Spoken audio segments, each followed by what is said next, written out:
Today is Tuesday, September 9th, 2025, and this is Sliced. Financing community-led early warning systems.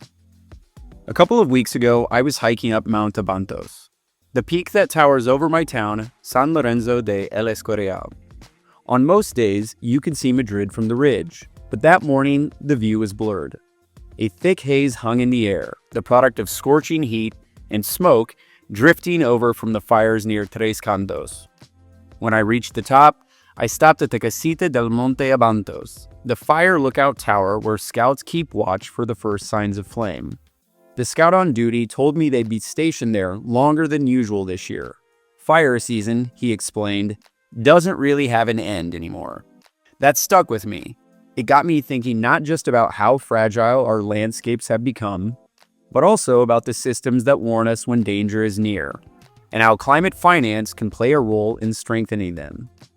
Early warning systems are one of the most effective defenses communities have against climate-related disasters. They save lives and livelihoods by buying time. Whether it's a smoke signal from a lookout tower in Spain, a river gauge in Bangladesh, or a cyclone siren in the Philippines, these tools provide communities with the critical minutes or hours needed to prepare, evacuate, or adapt. Some groups estimate that every dollar invested in early warning systems saves up to $7 in avoided losses. And yet, these systems are often underfunded, patchy, or disconnected from the very communities they're supposed to serve. That's where community-led early warning systems stand out. Instead of being imposed from the top down, they're designed and managed by the people who actually face the risks. Local radio networks in rural Kenya broadcast rainfall alerts. In the Philippines, fisherfolk combine satellite forecasts with their own observations of tides and winds. These systems are trusted because they're rooted in local knowledge and adapted to community needs. They sound alarms while building resilience and agency.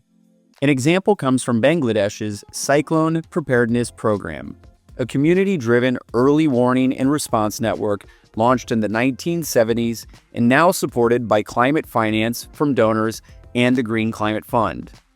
Over 76,000 trained volunteers, half of them women, disseminate storm warnings via megaphones, flags, and mobile phones. The program has been credited with saving hundreds of thousands of lives by turning forecasts into action at the local level. Importantly, international finance didn't replace community leadership, it reinforced it. That's the model we need more of. But financing remains the real challenge. Many community-led systems run on short-term donor support or pilot funding. When the money dries up, so do the alerts. Climate finance can change that equation. By channeling resources through mechanisms like the Green Climate Fund, municipal climate bonds, or microfinance institutions, these systems can shift from fragile experiments to stable infrastructure.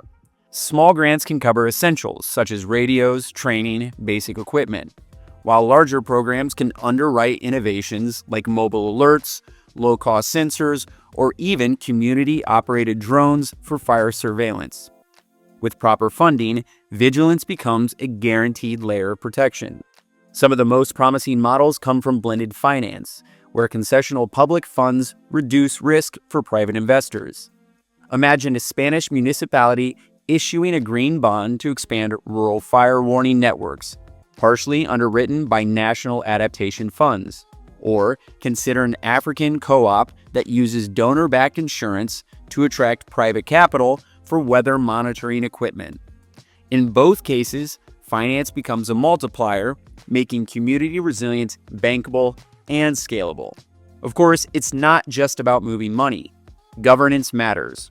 Who controls the funds? Who decides how alerts are designed and delivered?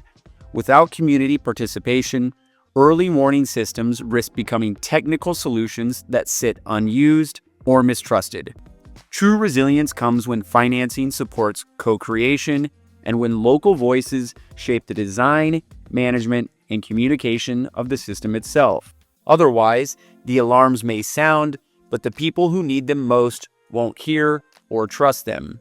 As I sit here on my balcony staring at Mount Abantos, I think back to that hazy afternoon and realized the fire lookout scout wasn't just scanning for smoke. He was part of a chain of vigilance that communities everywhere rely on, including me. Strengthening that chain is one of the smartest climate investments we can make.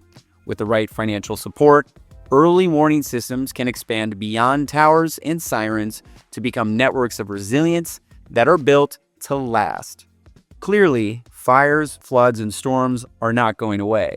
But with proper climate finance, our ability to anticipate and withstand them doesn't have to burn away with the forests.